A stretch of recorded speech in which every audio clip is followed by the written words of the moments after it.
The metal detector beeped loudly as Dr. Cale Voss swept it across the rocky ground. He had been working on this dead planet for 3 weeks now, looking for old artifacts from civilizations that died long ago. The planet was cold and empty, with no signs of life anywhere.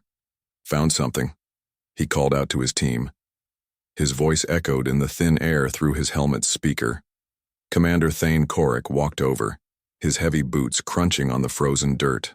Behind him came Dr. Lyra Nexus carrying her scanning equipment.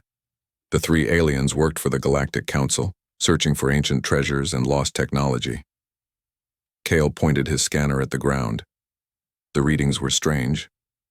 Something big was buried here, something made of crystal and metal. "It's about 3 meters down," he said, "and it's still giving off energy after all these years." Thane's 4 eyes gleamed with interest. Energy means technology. Technology means profit for the Council. Start digging. They used their plasma tools to cut through the hard ground. After 2 hours of careful work, they found it. A tall crystal structure, taller than any of them, covered in symbols that glowed with soft blue light. The crystal was perfectly clear, like glass, but stronger than any material they knew. "By the void," Lyra whispered. "It's beautiful." The structure hummed quietly, as if it was alive. Strange patterns moved across its surface, flowing like water made of light. Kyle had never seen anything like it in all his years of digging up old ruins. "What does it do?" Thane asked, already thinking about how much the Council would pay for such a find. Cale connected his translation computer to the crystal. The machine worked for several minutes, trying to understand the symbols. Finally, words appeared on his screen. His face went pale as he read them. "It's a warning beacon," he said slowly. "The text is in many languages. Some of them are so old that my computer barely recognizes them." "What does it say?" Lyra asked, moving closer to look at the screen. Cale's voice shook as he read the translation aloud. "Here sleeps the Terran domain. Do not wake what dreams in the third system. The stars themselves have marked this warning. Heed their wisdom or face the consequences." Thane laughed, a harsh sound in the cold air. "Terran domain? I know every powerful civilization in the galaxy. There is no Terran domain. The computer says these warnings are over 50,000 years old," Cale continued. "They were made by the Forerunners, the ancient race that disappeared before most civilizations even existed." Lyra's tentacles curled with worry. She had studied the Forerunners her whole life. The Forerunners were known for seeing the future. They could predict things that would happen thousands of years later. If they made these warnings, then what? Thane interrupted. Some sleeping civilization that might not even exist anymore? Our star charts show the third system they mention. It has a yellow star with several planets. The third planet sends out primitive radio signals. They can barely fly in space. But Kyle was still reading his scanner. "Commander, there's something else. This isn't the only beacon. My long-range sensors are picking up identical structures all around this sector of space. Dozens of them, maybe hundreds." The 3 aliens stood in silence, looking at the glowing crystal. The wind howled across the empty planet, carrying dust and ice crystals that sparkled in the alien sun's light. "Dozens of warnings," Lyra said quietly. "The Forerunners scattered these beacons across entire star systems. They wanted to make sure that anyone who came this way would see them. What could be so dangerous that they needed so many warnings?" Thane studied the crystal with his scanner. The technology was far beyond anything the Council possessed. The power source alone was a mystery. How could something work for 50,000 years without breaking down? "Maybe they were wrong," Thane said. But his voice didn't sound as confident as before. "The Forerunners disappeared. Maybe they were just afraid of things that weren't really dangerous." Kyle shook his head. "The Forerunners didn't disappear because they were weak or scared. They were the most advanced race the galaxy has ever known. They had technology that we still can't understand. If they thought something was dangerous enough to warn about for 50,000 years." He didn't finish the sentence, but they all understood. The Forerunners had been powerful enough to build these warning beacons and keep them running across Vast distances of space and time. What could have scared them so much? Lyra looked up at the stars visible through the planet's thin atmosphere. Somewhere out there was the third system, the yellow star with its supposedly primitive inhabitants. What if they're not really primitive, she asked. What if they're just pretending to be weak? Thane considered this. In his experience, civilizations that survived long enough to spread across star systems were never as simple as they appeared. The galaxy was full of species that had learned to hide their true strength until they needed it. We should report this to the Council immediately, Kale said. Let them decide what to do. But as they prepared to leave the dead planet, taking careful recordings of the beacon, none of them could shake the feeling that they had just stumbled onto something much bigger and more dangerous than a simple archaeological find. The crystal continued to hum its ancient warning into the cold air, as it had for 50,000 years, waiting for someone to listen. 3 months after finding the crystal warnings, Commander Thane Korrick stood on the bridge of his warship. The Dominion's Pride was the largest ship in the Galactic Council fleet, armed with weapons that could destroy entire cities. Behind him sailed 24 other ships, all filled with soldiers and scientists ready to claim a new world for the Council. Drop out of hyperspace in 30 seconds, announced Lieutenant Zara from her control station. Her young face showed excitement. This was her first mission to contact a new species. Thane felt confident. The Council had decided that any civilization primitive enough to need 50,000-year-old warnings could not be a real threat. They would make contact, demand tribute, and add another world to their growing empire. It was a simple plan that had worked hundreds of times before. The stars shifted around them as the fleet returned to normal space. Through the main window, Thane could see a yellow star growing brighter ahead of them. This was the third system mentioned in the ancient warnings. Beginning sensor sweeps, reported Navigation Officer Brix, his 6 arms working quickly across his control panels. I'm detecting 9 planets around the star. The third one shows signs of civilization. Thane moved closer to look at the readings. The planet was mostly blue and green, covered with water and plant life. Cities glowed on the night side, connected by lines of light that must be roads or transportation systems. Population? He asked. About 8 billion beings, Zara answered. They're using radio communications and primitive satellite technology. No signs of faster-than-light travel or advanced weapons. Thane smiled with satisfaction. 8 billion beings would provide excellent workers for Council mining operations. Any defensive systems? Brix frowned at his screen. That's strange, sir. I'm not detecting any military satellites or space weapons. For a civilization with this many people, they seem remarkably undefended. Perfect, Thane said. They won't even be able to fight back. But as the fleet moved deeper into the system, the sensor readings became more confusing. Lieutenant Zara kept looking at her displays with a puzzled expression. Sir, she said carefully, I'm picking up some unusual readings from the outer planets. What kind of readings? Large metal structures, but they're not showing up clearly on our scans. It's like they're there, but also not there. And some of the asteroids in the belt between the 4th and 5th planets, they don't look natural. Thane studied the long-range sensors himself.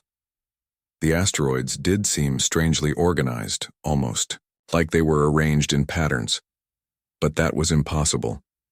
Primitive civilizations didn't build things in space. Keep scanning, he ordered. Focus on the 3rd planet. That's our target. As they got closer to Earth, more strange readings appeared. The planet's moon showed signs of construction on its dark side, but the structures were completely silent. No power signatures, no communications, nothing that would indicate they were active. Maybe they're ruins, suggested Brix. Old buildings, from when this civilization was more advanced. Dr. Lyra Nexus, who had joined the expedition as an expert on ancient civilizations, shook her head. The metal composition is wrong for ruins. These structures are built with materials that should last millions of years. They're not old. They're just sleeping. The word sent an uncomfortable feeling through the bridge crew. Sleeping. Just like the crystal warnings had said. Sir, Zara called out, her voice higher than usual. I'm detecting massive installations throughout the system that weren't showing up on our long-range scans. Defense platforms, communication arrays, mining, facilities. They're everywhere, but they're all running completely silent. Thane felt his confidence begin to crack. How could a primitive civilization build so much without the Council knowing about it? Their intelligence networks were supposed to monitor every species in the galaxy. Maybe they're abandoned, he said, more to convince himself than his crew, left over from some older civilization that used to live here.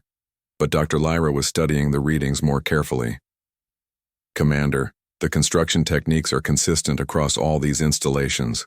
They were built by the same species, probably within the last few thousand years. And look at this. She pointed to a section of her display. The power systems are still intact. These installations could be reactivated quickly if needed, very quickly. The bridge fell silent except for the hum of the ship's engines. Through the windows, Earth grew larger, a beautiful blue and white ball floating in space. It looked peaceful, almost welcoming. But now Thane couldn't shake the feeling that they were being watched. "Sir," Brix reported quietly, "I'm detecting subtle changes in the positioning of some of those silent installations. They're tracking our movement." "You mean they know we're here?" "It appears so, sir. The platforms are rotating to keep us in. They're targeting range, but they're doing it very slowly, almost like they don't want us to notice." Thane gripped his command chair tighter. The primitive radio signals from Earth continued as normal, full of simple entertainment and communication. But hidden throughout the system were installations that could probably destroy his entire fleet if they chose to reveal themselves. "Maintain course," he ordered, trying to sound more confident than he felt. "We're the Galactic Council. We don't run from primitives." But as the fleet approached Earth, Thane began to understand why the ancient Forerunners had scattered so many warning beacons around this system. Whatever lived on that blue planet was not what it appeared to be. The communication screen flickered to life, showing a room filled with humans sitting around a large table. Commander Thane had expected to see primitive beings in simple clothing, maybe living in basic buildings made of wood or stone. Instead, he saw people wearing sophisticated uniforms in what looked like a very advanced meeting room. The man at the center of the table spoke first. "This is President Kim Dae-ho of the United Earth Federation. We welcome you to our system." Thane was surprised by several things. First, the human spoke perfect galactic standard language without any translation device. Second, he showed no fear or surprise at seeing alien ships arrive. Third, he had called his government the United Earth Federation, which suggested they had already organized their entire planet under one government. "I am Commander Thane Korik of the Galactic Council," Thane replied, trying to regain his confidence. "Your species is now under Council authority. You will provide tribute and follow our laws." President Kim smiled, but it was not a friendly smile. Behind him sat other humans with calm, professional faces. A man introduced as General Park Min-ho wore a military uniform covered with medals and ribbons. A woman called Dr. Lee Soo-jin had the look of someone who understood technology very well. "I'm afraid that won't be possible, Commander," President Kim said politely. "We prefer to maintain our independence. Perhaps we could discuss a trade agreement instead." Thane's mandibles clicked with annoyance. Primitive species were supposed to be afraid when the Council arrived. They were supposed to beg for mercy or ask for protection. They were not supposed to suggest trade agreements like equals. "You don't understand your situation," Thane growled. "We have superior weapons and technology. You have no choice but to obey." The humans in the room exchanged glances. Some of them seemed amused. Dr. Lee whispered something to General Park, who nodded and touched a device on his wrist. "Commander," President Kim said calmly, "I think you're the one who doesn't understand the situation. Admiral Cho Jun-sik, please show our visitors what they're dealing with." Suddenly alarms began ringing throughout Thane's ship. Lieutenant Zara's face went pale as she stared at her sensor displays. "Sir," she shouted, massive energy signatures appearing throughout the system. Defense platforms are powering up everywhere. On the main screen, Thane watched in horror as installations that had been silent and hidden began revealing themselves. The dark side of Earth's moon lit up with enormous weapons that emerged from underground bunkers. Asteroids in the outer system unfolded like flowers, showing that they were actually disguised military bases. "Impossible," Thane whispered. "Our sensors showed nothing." General Park spoke for the first time. "Your sensors showed exactly what we wanted them to show. We've been watching your approach for weeks." More warnings flashed across the bridge displays. The silent platforms that had been tracking their movement were now openly targeting the Council ships. Weapon systems that made Thane's advanced technology look primitive were powering up all around them. "How many installations do you have?" Dr. Lyra asked, her voice full of scientific curiosity despite the danger. Dr. Lee smiled. "Enough.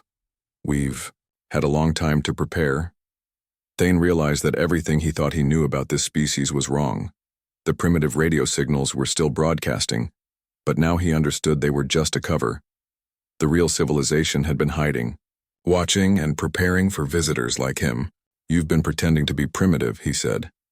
"Not pretending," President Kim corrected. "We simply chose not to advertise our capabilities. There's a difference." Admiral Cho's voice came through the communication system, speaking to someone off-screen. "All human vessels move to ready positions, defensive pattern 7. Through the ship's windows, Thane saw new contacts appearing on his sensors. Sleek ships emerged from hidden bases throughout the asteroid belt. They moved with precision and coordination that spoke of years of training and preparation. "Sir," Brix reported, his voice shaking, "I count over 300 human vessels taking positions around us. Their technology readings they're more advanced than ours." Thane felt his world falling apart. The Galactic Council was supposed to be the most powerful force in the galaxy. They had conquered hundreds of worlds with their superior technology and military might. But these humans had technology that was clearly beyond anything the Council possessed. "What do you want?" Thane asked, his confident tone completely gone. President Kim leaned forward in his chair. "We want you to leave our system peacefully. We want you to report back to your council that Earth is not interested in joining their empire. And we want you to spread the word that any future visitors should come in peace, not as conquerors. And, if we refuse," the smile disappeared from President Kim's face, "then you'll discover why the ancient forerunners thought it was important to warn people about waking us up." On Thane's sensor screen, weapon signatures that could destroy his entire fleet were locked onto every council ship. The humans had surrounded them completely while making it look effortless. "We're not unreasonable people," General Park added, "but we don't appreciate threats. The choice is yours, Commander. Leave peacefully, or find out what happens when Earth stops being patient." Thane looked around his bridge at the faces of his crew. They were all staring at displays showing human weapons that could turn their ships into dust in seconds. For the first time in his military career, Commander Thane Korik realized he was completely outmatched by a species he had thought was primitive. Commander Thane made the worst decision of his life. His pride and anger got the better of him, and he ordered his ships to attack. "All vessels open fire. Show these primitives the power of the Galactic Council." The moment his weapons fired, everything went wrong. The plasma bolts from Thane's flagship hit some kind of invisible barrier around the human ships. But instead of stopping the weapons, the barrier did something impossible. It caught the energy and sent it back toward the Council fleet. Thane watched in horror as his own weapons struck 2 of his escort ships, tearing holes in their hulls. "What just happened?" he shouted at Lieutenant Zara. "Sir, they have some kind of energy reflection system. Our weapons are being turned back on us." On the communication screen, Admiral Cho Jun-sik appeared. He was a calm-looking man with gray hair and sharp eyes. "All human vessels execute Protocol 7. Show them what we learned while we were sleeping." Suddenly, the space around Earth came alive with activity. Ships that had been hidden throughout the system began moving with coordination that Thane had never seen before. They didn't just fly toward the Council fleet. They moved like they were all controlled by one mind, each ship knowing exactly where the others would be. Captain Yoon Jae-sung's destroyer moved through the Council formation like it was dancing. Council weapons fired at it again and again, but the human ship seemed to know where every shot would be before it was fired. It twisted and spun through space, never getting hit, while its own weapons found their targets with perfect accuracy. "How are they predicting our tactics?" Navigation Officer Brix asked, sweat dripping down his face as he tried to coordinate the Council fleet's movements. Dr. Lyra, who was monitoring the battle from her science station, looked up with fear in her eyes. "They're not just predicting us. They're learning from us. Every time we fire a weapon, every time we change course, they analyze it and improve their responses." Commander Han So-young's cruiser demonstrated this perfectly. When Council ships fired their heavy plasma cannons, her ship's computers studied the weapons in real time. Within minutes, her shields had adapted to make those specific weapons almost useless. When the Council tried a different type of weapon, the same thing happened again. Thane realized he was fighting an enemy that got stronger with every attack. But the humans weren't just defending themselves. They were also capturing Council technology and making it better. Lieutenant Colonel Bae Hyunwoo led a squadron of small fighters that somehow got close enough to board one of the Council ships. Within an hour, Major Song Yunbi's engineering teams had studied the Council's weapons and were building improved versions. "Sir," Zara reported, her voice full of disbelief, "they're not just copying our technology. They're making it better. The weapons they captured from the Starhammer are now 30% more powerful than the originals." Thane felt sick. His people had spent decades developing those weapons. The humans had improved them in less than an hour. The battle continued, but it wasn't really a battle anymore. It was a lesson. The humans were showing the Council exactly how outmatched they were, but they were doing it carefully. They disabled Council ships instead of destroying them. They captured weapons instead of vaporizing everything. They were being precise and controlled, even while demonstrating their overwhelming superiority. "They're holding back," Dr. Lyra realized. "They could destroy us completely, but they're choosing not to." Admiral Cho's voice came across all communication channels. "Council vessels, you have seen enough. Power down your weapons and prepare to withdraw from our system. This is your final warning." Thane looked around his bridge. Half his fleet was disabled or captured. The other half was barely holding together. His most advanced weapons had been turned against him or copied and improved by human engineers who seemed to understand technology better than the species that built it. "Sir," Brix said quietly, "we have to retreat. We can't win this." But what terrified Thane most wasn't the human technology or their tactical skills. It was their patience. They had clearly been preparing for this kind of contact for a very long time. They had built hidden installations throughout their system, developed weapons that surpassed anything the Council possessed, and trained their people to work together with impossible coordination. And they had done all of this while pretending to be a primitive civilization that barely knew how to fly in space. "How long have you been preparing for this?" Thane asked. Over the communication channel, President Kim appeared on the screen again. "Long enough, Commander. We knew that eventually someone would come who wouldn't listen to the warnings. We've been ready for that day. The radio signals, the primitive technology readings, all real," Dr. Lee Soo-jin explained. "We do use simple technology for everyday life. We prefer it that way. But when we need advanced systems," she gestured toward the space battle happening around them. General Park added, "We learned a long time ago that the galaxy is full of species who mistake patience for weakness. We've been waiting to see if the Galactic Council was different." Thane realized that humanity hadn't been sleeping at all. They had been watching, learning, and preparing. They had studied every species in the galaxy through their radio telescopes and hidden sensors. They knew exactly what they would face when contact finally came. "We're leaving," Thane said, his voice full of defeat. "That would be wise," Admiral Cho replied. "And Commander, tell your council what you learned here today." Commander Thane's broken fleet limped through space toward Council territory.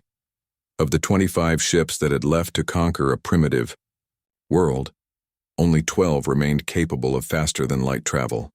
The others had been captured or disabled by human forces and left behind in the Sol system. Thane sat in his damaged command chair, staring at the stars through a cracked viewport.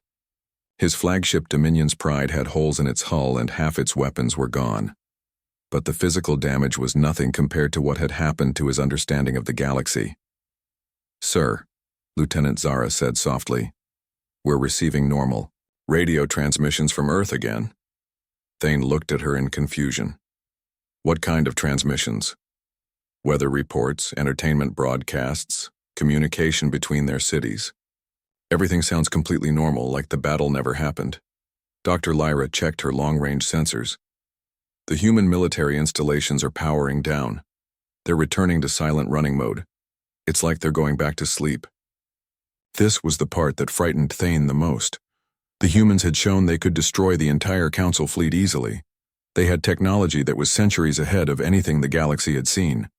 They had coordination and tactical skills that made the Council's best generals look like children playing with toys, and now they were just stopping, going back to their normal lives as if nothing had happened. "They're letting us go," Thane realized. "They could chase us, finish what they started, but they're choosing not to." Navigation Officer Brix looked up from his damaged control station. Why would they do that? If they have this much power, why not use it to take over the galaxy? Dr. Lyra had been studying the battle recordings for days. "Because that's not what they want. Look at how they fought. They disabled our ships instead of destroying them.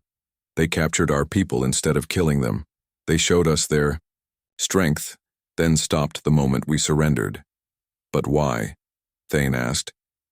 "Because they don't want to rule the galaxy," Dr. Lyra explained. "They want to be left alone. The ancient Forerunner's warning wasn't about Earth's capacity for destruction. It was about their strategic patience. They were content to let everyone believe they were harmless. As the Council ships traveled through space, their sensors began picking up new signals. Crystal beacons were appearing throughout the outer rim, identical to the ancient Forerunner warnings, but clearly fresh and new. "The beacons are spreading," Zara reported. "There are hundreds of them now, maybe thousands. They're appearing faster than we can count them." Thane ordered his crew to translate the new messages. The words appeared on his screen in dozens of languages, some ancient and some that seemed to have been created just for this purpose. "They have been awakened. The Terran domain stirs. Approach with wisdom or not at all." "Terran domain," Thane repeated. "So that's what they call themselves." The beacons were being placed by small, fast ships that appeared just long enough to deploy the warning devices, then disappeared again. The humans were spreading word of their awakening across the entire galaxy, making sure that every spacefaring civilization would eventually encounter their message. But the most disturbing discovery came when Dr. Lyra studied the beacon technology itself. "Commander, these aren't just warning devices, they're also sensors.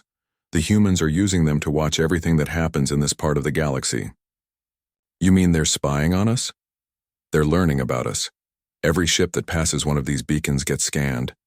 The humans are building a database of every species, every technology, every military capability in known space." Thane felt a chill run through his body. While the Council had been busy conquering primitive worlds and demanding tribute, the humans had been quietly studying everyone. They knew the Council's weaknesses before the first shot was fired. 3 weeks later, the surviving ships reached Council space. Thane was immediately called before the High Command to explain what had happened. The Council leaders sat in their great chamber, expecting to hear about another successful conquest. Instead, Thane told them about a species that had been pretending to be primitive while building the most advanced military force the galaxy had ever seen. He showed them recordings of human ships that moved like they were alive, weapons that adapted to any attack, and technology that could turn the Council's own systems against them. "Impossible," declared High Admiral Vextar. "No single world could pose a threat to the entire Council." "Earth is not a single world," Thane replied. "It's the capital of something much larger. The humans have been watching us for centuries. They know everything about us while we knew nothing about them." The Council leaders dismissed his report as exaggeration from a defeated commander.